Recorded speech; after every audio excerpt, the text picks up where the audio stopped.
मजलिस के सदर को नहीं बल्कि सदर जमीयत हज़रत मौलाना सैयद महमूद हसन मदनी साहब दामत बरकातुहुम को और पूरी जमीयत उलमा और उसके कारकुनान को इस अजीम काम पर, ये तारीख़ी काम हो रहा है और मुसलसल हो रहा है, इसकी अहमियत, इफादियत, नाफियत आइंदा महसूस की जाएगी इंशाअल्लाह।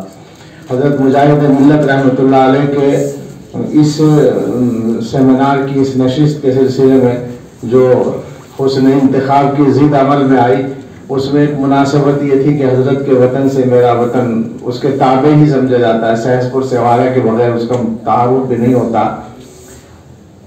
हज़रत का नाम और हज़रत का काम सारी दुनिया के सामने है। मैं एक दो चीज़ों की तरफ इशारा करना चाहता हूँ। कुल मिलाकर शख्सियत में जो जामियत है वो बेमिसाल है। ऐसा लगता है कि जितने मैदानों में उन्होंने काम किया है, उन तमाम मैदानों में जैसा काम उन्होंने किया, अलग अलग अफराद वैसा काम करते, या 10 या 20 लोग, तो भी उनके नुमायां होने के लिए काफ़ी था। मसलन उनकी तरह से जमीयत उलमा का कोई नाज़िम व मूली रहता, उनकी तरह से कोई पार्लियामेंट का मेंबर रहता, उनकी तरह से किताबों का कोई मुसन्निफ होता, उनकी तरह से कोई तकरीर करने वाला होता, या उनकी तरह से मैदान में उतरकर मुसलमानों के तहफ़्फ़ुज़ के लिए काम करने वाला होता, या उनकी तरह से मुल्क और मिल्लत दोनों के लिए जिद्दोजहद करने वाला होता। उनकी ज़िंदगी के अलग अलग पहलू को ले लें तो तन्हा एक पहलू पर कोई आदमी अगर पूरा उतरता तो उसको जिंदा रखने के लिए उसके कारनामे काफ़ी होते। वो शख्सियत जिसमें सारी चीज़ें जमा हैं, उसकी जामियत और उसकी अबकरियत का क्या कहना। एक बात की तरफ और इशारा करना ज़रूरी है, शायद शाम के मकालात में ये आएगा भी, कौमी यकजहती के मसले आएंगे और हिंदुस्तान में मुसलमानों को बाकी रखने के लिए तरह तरह की जो मेहनतें की गई हैं, बहुत सी जगह अपनी फ़िक्र और अपने मसलक से पीछे हटकर कुछ चीज़ों को किया गया है। बाज़ मज़ारात को हज़रत मुजाहिद मिल्लत ने आबाद कराया ताकि वहाँ मुसलमान आबाद हो जाएं। वो सारे कारनामे हैं उनके, और उन सब के साथ उनकी एक जो खुसूसियत थी, जो अकाबिर की तरबियत और मुसलसल सोहबत का नतीजा थी, वो ये थी कि दीन इस्लाम के तमाम अहकाम के सिलसिले में उनका गैर मुतज़लज़िल अक़ीदा और अकाबिर देवबंद की जो फ़िक्र और शरीयत की तशरीह है उस पर मुकम्मल एतमाद। अभी किसी ने बताया था मौलाना अकबर आबादी का किस्सा लिबास के बारे में कि मुसलमान मगरिबी लिबास इख्तियार कर लें तो शायद मसला हल हो जाए, तो उन्होंने साफ इनकार कर दिया। हज़रत मौलाना कमरुद्दीन साहब दामत बरकातुहुम से हमने सुना है, सेमिनार था दिल्ली में और मगरिबी मुफक्किरीन भी उसमें शरीक थे। मैं भूल रहा हूँ, उसकी रिपोर्ट आपने देखी होगी।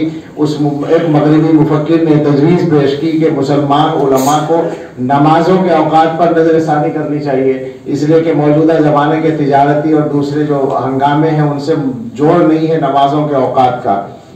हुआ ये कि मौलाना अकबर आबादी रहमतुल्लाह अलैह ने उनकी तजवीज़ की साफ मुखालफत करने के बजाय कुछ उसके सिलसिले में कमज़ोर पहलू इख्तियार किया, तो मुजाहिद मिल्लत वही खड़े हो गए और उन्होंने पूरी मजबूती के साथ और ईमानी गैरत के साथ उसकी तरदीद की और ये कहा कि अल्लाह के अहकाम में किसी भी इंसान को नज़रसानी करने का कोई हक नहीं है।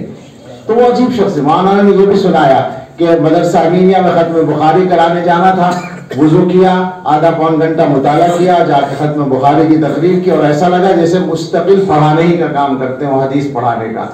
अजीब शख्सियत है। और जैसे अभी हमारे भाई हफीज़ुर रहमान साहब ने बताया, बचपन से उनके जो औसाफ है, मेरे ख्याल से वो वाक़या 1917 का है, सहसपुर के करीब हादसा हुआ था वो ट्रेन का।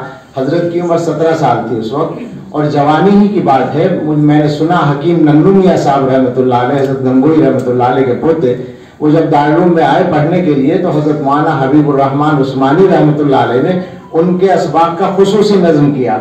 ये फरमाया कि मैं चाहता हूँ कि गोना इख्तिसास रहे।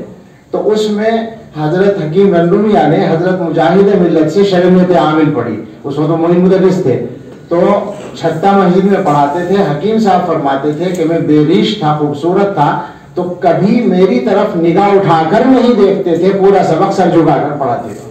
उस जवानी के ज़माने में ये तक़वे का आलम था।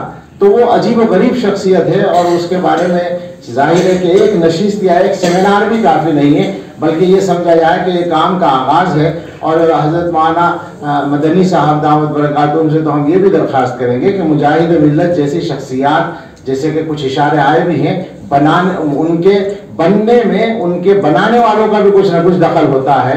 तो हमें सबको انتظام کرنے کی ضرورت ہے اگلی نسلوں کے لیے، ایسے انسانوں کو، ایسی صلاحیت والوں کو آگے لانے کی۔ سیوارہ بھی آگے بڑھے، مجاہد ملت کا نام زندہ کرنے کے لیے سہسپور بھی آئے، بجنور بھی آئے، جمعیت بھی آئے، ہندوستان کے جس علاقے سے مجاہد ملت کے نقش قدم پر چلنے والے لوگ تیار ہو سکیں، اللہ اس کو آسان فرمائے اور ہم اس میں کام کریں۔